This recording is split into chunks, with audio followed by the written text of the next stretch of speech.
Vegetable वाली macaroni बनाएंगे तो यहाँ पे हमने वेजिटेबल लिया है। यहाँ पे मैंने और इसे हम गरम हम इसके अंदर लहसुन और अदरक का पेस्ट डालते हैं और ऐसे ये मैंने 2000 टमाटर लिए फ्रीज वाले तो मैंने अभी कूटे हैं।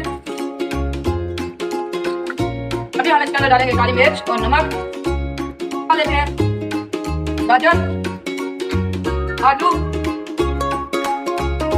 शिमला मिर्च, मटर और ऐसे अच्छी तरीके से मिक्स करते हैं और हम इसके अंदर थोड़ा सा पानी डालकर इसे दम पर रखते हैं।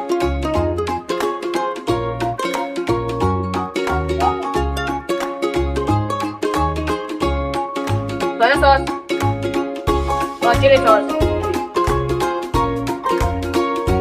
और ऐसा भी है। तो अभी हम मसाले के अंदर मैक्रोनी बनाते हैं। माशाल्लाह ये देखें हमारी मैक्रोनी तैयार हो चुकी हैं। देखिए कैसे बने हैं। बिस्मिल्लाह।